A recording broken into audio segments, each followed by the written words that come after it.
Yo, what's up?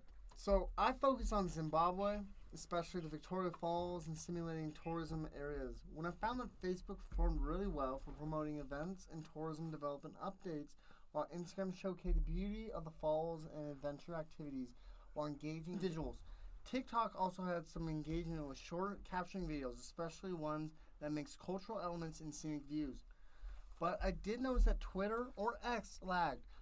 That seemed that effective in generating excitement or engaging tourists. From a SWOT perspective, I'd say the Zimbabwe social media strength is strong use of storytelling through values, especially on Facebook and Instagram. A weakness I notice is that while the content is beautiful, that's limited interaction or community-driven posts. A big opportunity is use interactive tools like polls, like tours, like questions and answers, bringing more sustainable, conscientious travelers. One threat is that one promotion of luxury tours could push out local communities or strain natural areas. All right, let's talk about the definition of sustainable tourism. Sustainable tourism is tourism that takes full account of its current and future economic, social, and environmental impacts, addressing the needs of visitors, the industry, the environment, and host communities. In simpler terms, it's about making tourism better for the planet and people, preserving culture and nature, and supporting local economies. So my location was Zanzibar, Tanzania. And I'd say that for my social media sites, some of the, however you pronounced it, swoot.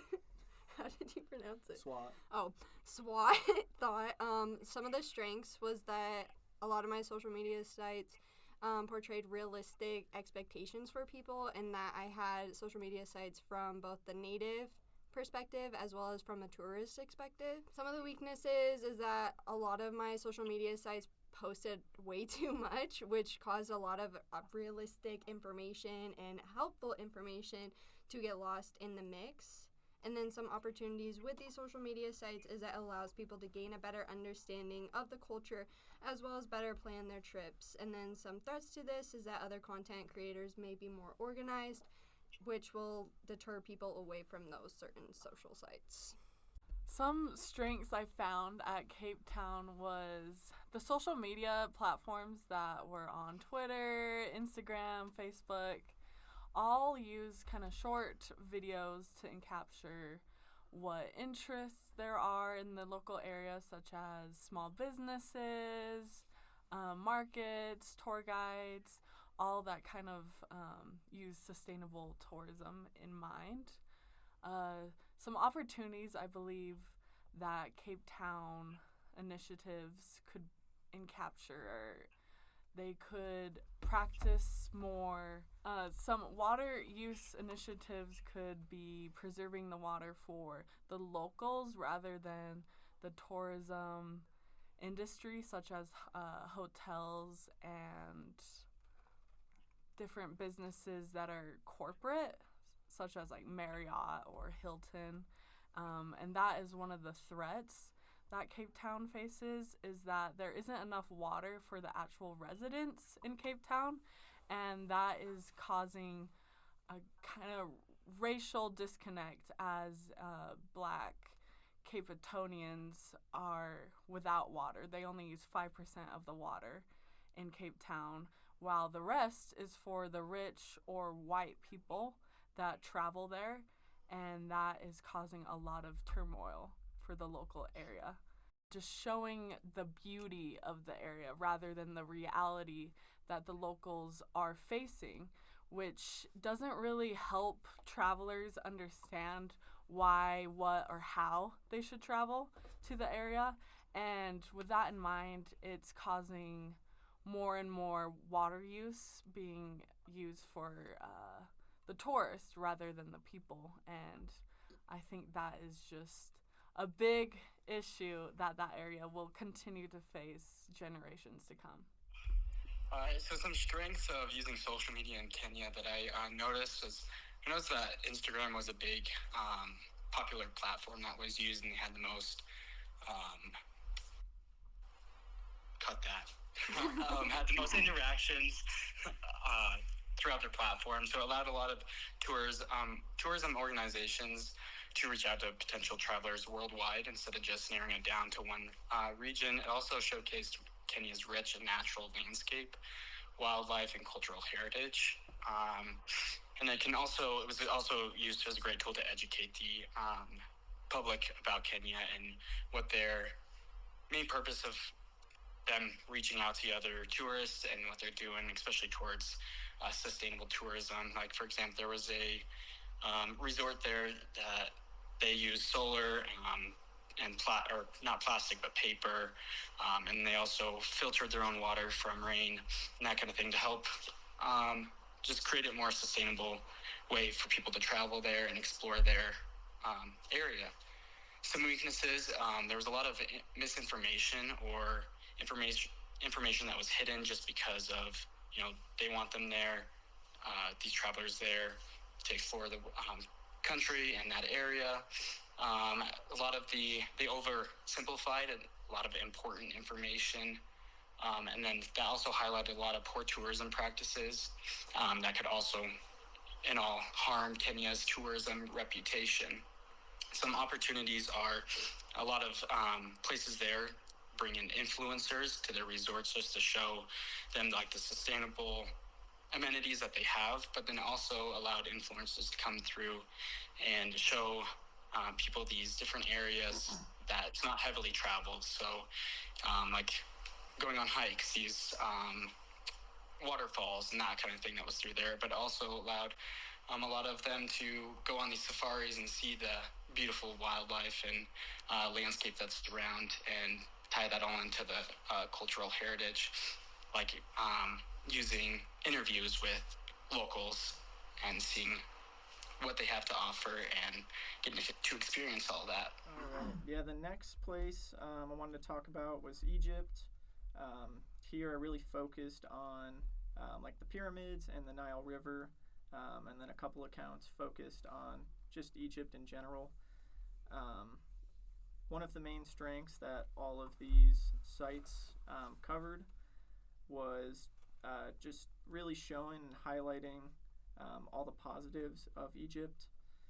They bring in large audiences and show the beauties, which kind of goes into the weaknesses that other people talked about, is that they didn't really show the negatives of Egypt. And they definitely could have gone more into that. One of the sites that I followed, which focused on issues in the Nile River, they stopped posting, which was not great to follow just because they weren't keeping us updated or their followers updated. And then, other opportunities that these sites went through, a lot of them had large followings, so they could expand it to other sites like TikTok or YouTube and really expand their audience and show more about Egypt.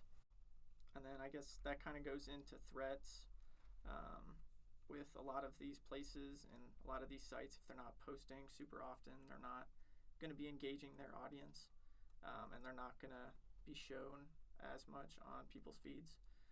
And I think that's a huge part of learning about sustainable tourism, is really getting your message out there.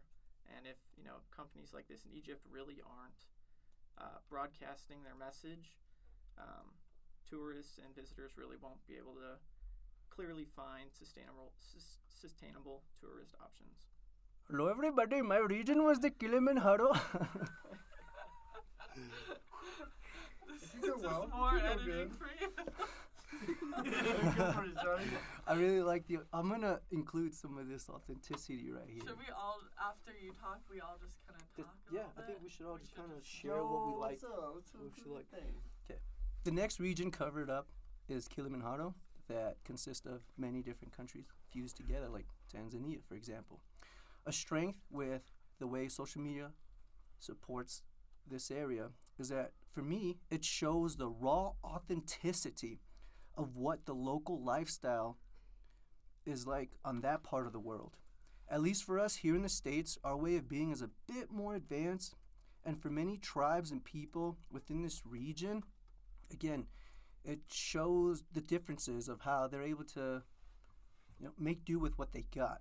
A weakness for me is many platforms showcases the same concept of flashy tourismness. I personally think there isn't much diversity in the way we would see people living in the moment, such as encountering animals on a safari trip or just exhausted from climbing up Mount Kilimanjaro. If there was a way that they can switch it up the way Snapchat does, I think that would be a strong aspect. We tend to judge or unconsciously compare the cycle of comfort we've already established to places that may not be as modern. Factors such as air conditioning, major fast food corporations, and the convenience of big box retailers such as Wally World or Target, that's Walmart or Target, requires many to adapt to less. Social media does give us a visual of what to expect, yet we focus on the topic of authenticity in modules 11 and 12, and perhaps it's more of an individual's concept of embracing life for what it is and how it just is. And lastly, a threat. Just last year in August, Tanzania tour operators used social media to express concerns regarding a growing foreign influence in the region trekking industry. Pretty much, the locals were upset with how the Kilimanjaro Porters Assistance Project was implementing strict ethical standards that seemed to benefit mostly foreign-ran countries. Local businesses claimed they were being pushed out, and many porters felt their job were at risk. Personally, this takes away from locals making a means of income to support their families. Shots fired, but I personally fear two things. Major corporations taking away what the locals have established for their own personal gain, and secondly, destroying the rich culture of authenticity that's already there. I mean, just an example, the fires in Hawaii, God forbid that these big money corporations make it into a tourist attraction and leaving the locals stranded with no way of defending themselves. Oh no! For the aspect of Zimbabwe, what I probably do is maybe like partner up with like some travel bloggers and stuff like that, conservationists and eco-conscious influencers who already have a trusted voice within their sub area and everything like that. Obviously, by this, in fact, would build a lot of authenticity between you, your voice, and everything like that, so that you can reach those target audiences. You can have a local nature photographer do an Instagram takeover on Victoria Falls, the eco tour, and then that's kind of like one thing for Zimbabwe, what they could do for like the elephant camp and stuff like that. These are just different aspects of different areas that are held within Zimbabwe for the Seventh Wonder. So that's what I would definitely add. And then Thank you for sharing. Does anybody want to compare, contrast, or chime in? I can add something about Egypt. Kind of going off that, getting, like local involvement, especially around like the pyramids. That's, a super touristy area. Some of these, accounts could be showcasing like local artisans, really to benefit the community and really getting them involved and showing tourists where they can go so they're not going to these huge corporations and just giving their money to these huge corporations and really supporting the local economy. I think going off of yours, I have gone to Egypt before on a church trip, and what a lot of people didn't really talk about, we went to like some of like the more biblical areas, is just how much in poverty most of Egypt is. And so as a tourist, you really only picture like the pyramids and stuff when you're like thinking of going to Egypt, but also just seeing how everyone else is living, you're kind of in shock. So I feel like if social media did a better job portraying that side, it would help tourists gain a better understanding of not only the area that they're going to, but also the importance that their contributions to that area can have. And to add to that, with people that are more in these poor areas, one issue that Cape Town has is that the public community is not being recognized whatsoever. and the government has failed that whole area. And most of the funding, the water resources, all the economic is all going towards tourism, corporations, or the rich people. And so that leaves the public community in despair, as in they have nothing there. Nothing is left. And it kind of seems like Cape Town's trying to push away the local community, the Black Capetonians. And with this issue, the government needs to learn how to pre-event planning issues in the management and reduction. And for that to happen, they need to understand the realities these people face. And with this in mind, there will always be a disconnect between the shared space, because the private businesses, corporations, are somewhat monopolizing the area of Cape Town. This does not just happen in Africa. In Utah, this happens as well. I mean, at ski resorts, they're just driving away all the locals with the prices. The Icon Pass just drives everything up. So this is kind of like an international thing. And even what Isabella was talking about, like how the aspect of a monopoly and stuff like that, kind of reminded me of this time when I was up with Deer Valley. One of my friends who has like an he has his MBA and stuff like that. He was talking about like monopolicizing and stuff like that. I had no idea what that was, but that's basically what I was thinking of when Izzy was talking about that. I was like, oh, dang, true, but... I was going to say, so kind of going back to like pretty much taking the accountability for the government. Government needs to take accountability and focus on the locals. And I think using the social media is a great way to do that, because like, for example, in Kenya, they do highlight wildlife and landscape a lot, but they don't take into account like all the poaching that is happening around the area. And so I think it'd be great to use, social media to bring that into the light and show that, this poaching does take a toll on, all the locals there, but also having those tourists come and that's just not a thing I feel like a country wants to be known for or to be okay with. And so I think, just overall accountability for the government having the backs of the locals before, so then that way they can then support these like tourism fields and everything that goes into it. I think adding from that, not only like do these areas deal with like things like poaching and poverty and just discrimination, but they also deal with lack of healthcare.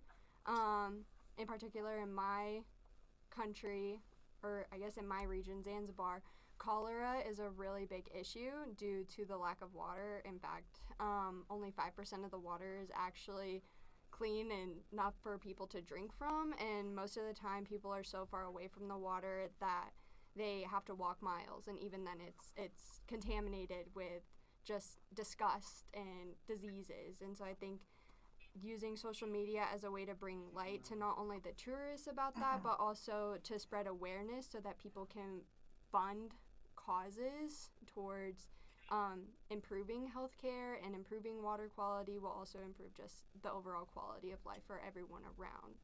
So focusing on specific issues and addressing those specific issues rather than just the beauty and the touristy parts of an area could really help bring an area more tourists, but also help that area become more of like a first world region. Yeah, I find that interesting that you kind of talk about healthcare needing to be more recognized and influenced in these areas.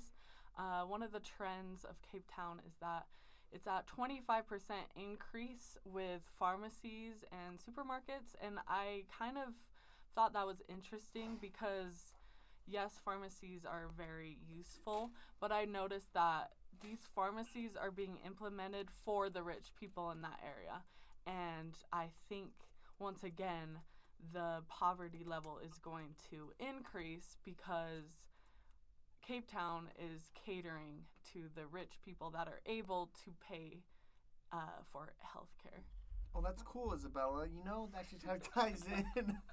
Hey, this is authenticity. With pharmacies like towns, especially in places like Victoria Falls, social media sometimes brings attention to how accessible or not healthcare services are for tourists and locals. If people post reviews about local pharmacies or clinics, it can influence where others can go. It can help even build trust in local businesses. So even pharmacies can benefit from that visibility, end up like getting more foot traffic. Good for everyone. All aspects of tourism, aspect of building more foot traffic and everything like that. So To conclude this section here, in a perfect world, it sounds like every country's out for the same thing. But it would be nice for one of those countries just to step up against this way of being and be an influence to everybody else on focusing on the locals first before thinking about monopolizing everything. So, yeah. I think we're good, Anyone want to Charlies. close it up?